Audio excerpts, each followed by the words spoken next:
Hi friends, Assalamualaikum. Welcome back to JaPpUuSs world.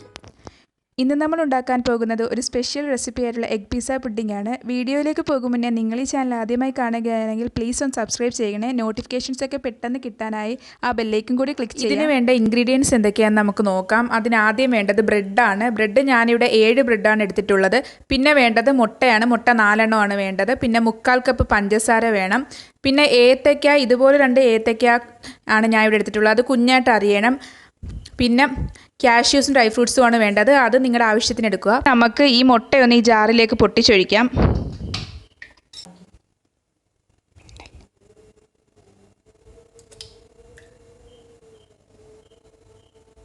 ഇനി ഈ bread ഇതിലേക്ക് കുഞ്ഞു കുഞ്ഞു പീസാക്കി ഇട്ട് കൊടുക്കാം.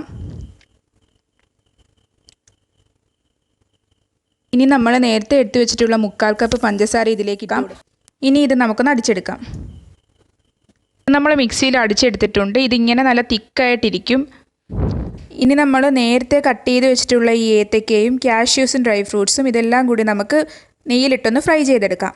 അതിനായി ഒരു പാൻ അടുപ്പിൽ വെച്ചിട്ട് കുറച്ച് നെയ്യ് ഒഴിച്ച് കൊടുത്തിട്ട് കാഷ്യൂസും ഡ്രൈ ഫ്രൂട്ട്സും ഇട്ട് കൊടുത്തിട്ടുണ്ട്. ഇനി നമ്മൾ നേരത്തെ കട്ട് ചെയ്ത് വെച്ചിട്ടുള്ള ബനാന ഇതിലേക്ക് ഇട്ട് കൊടുക്കാം. ഇനി ഇതൊരു ഗോൾഡൻ ബ്രൗൺ കളർ ആവുന്നത് വരെ ഒന്ന് ഇളക്കി കൊടുക്കണം. ഇതിങ്ങനെ നെയ്യിലിട്ട് ഫ്രൈ ചെയ്യുന്നതിൻ്റെ പ്രത്യേകത എന്താണെന്ന് ചോദിച്ചാൽ ഇതിങ്ങനെ നെയ്യിലിട്ട് ഫ്രൈ ആകുമ്പോഴത്തേക്കും നമ്മുടെ പുഡിങ്ങിന് കറക്റ്റ് ടേസ്റ്റ് കിട്ടും. ഇതിപ്പം ഫ്രൈ ആയിട്ട് വന്നിട്ടുണ്ട്. ഇനി നമുക്ക് ഫ്ലെയിം ഓഫ് ചെയ്തിട്ട് ഒരു പാത്രത്തിലേക്ക് സെർവ് ചെയ്യാം. ഇനി അതേ പാൻ തന്നെ വെച്ച് കൊടുത്തിട്ട് അതിലേക്ക് നമുക്ക് കുറച്ച് നെയ്യ് ഒഴിച്ചു കൊടുക്കാം.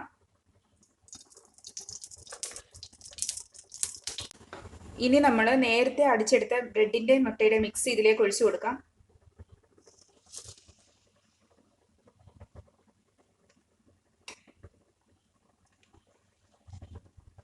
ഇനി നമുക്ക് നേരത്തെ ഫ്രൈ ചെയ്ത് വെച്ചിട്ടുള്ള കാഷ്യൂസിൻ്റെ മിക്സ് ഇതിൻ്റെ മുകളിലേക്ക് ഇട്ട് കൊടുക്കാം.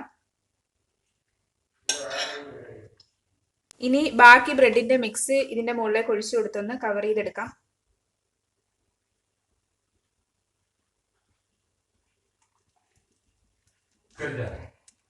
ഇനി നമുക്ക് ലോ ഫ്ലെയിമിൽ ഇട്ടിട്ട് ഒരു 10 മിനിറ്റ് നേരം അടച്ചു വെക്കാം.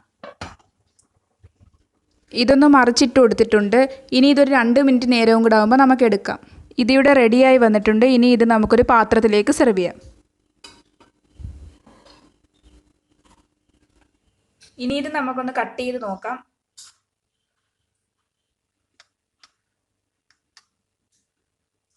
ഇതിവിടെ കട്ട് ചെയ്തെടുത്തിട്ടുണ്ട്. ഇതിൽ നമ്മൾ നേരത്തെ നെയ്യിൽ ഫ്രൈ ചെയ്തെടുത്തിട്ടുള്ള ആ ബനാനേൻ്റെയും കാഷ്യൂവിൻ്റെയും ഒക്കെ ഒരു ഫ്ലേവറും ഉണ്ട്. നമ്മുടെ ഈ റെസിപ്പിക്ക് കറക്റ്റ് ടേസ്റ്റ് കിട്ടിയിട്ടുണ്ട്. അതുപോലെ തന്നെ നമ്മൾക്ക് ഗസ്റ്റൊക്കെ വീട്ടിൽ വരുമ്പോൾ പെട്ടെന്ന് റെഡിയാക്കി കൊടുക്കാൻ പറ്റുന്ന ഒരു ഇൻസ്റ്റൻറ്റ് റെസിപ്പി കൂടിയാണ്. ഇതെല്ലാവരും ഒന്ന് ട്രൈ ചെയ്ത് നോക്കുക. അടിപൊളി ടേസ്റ്റിയാണ്. ഇത് നിങ്ങൾക്ക് ഉറപ്പായിട്ടും ഇഷ്ടപ്പെടും. അപ്പോൾ ഈ റെസിപ്പി ഇഷ്ടപ്പെട്ടിട്ടുണ്ടെങ്കിൽ ലൈക്ക് ചെയ്യുക, സബ്സ്ക്രൈബ് ചെയ്യുക, ഷെയർ ചെയ്യുക. എൻ്റെ പ്രീവിയസ് വീഡിയോസൊക്കെ കാണുക. അടുത്ത വീഡിയോയിൽ കാണും വരെ ബൈ.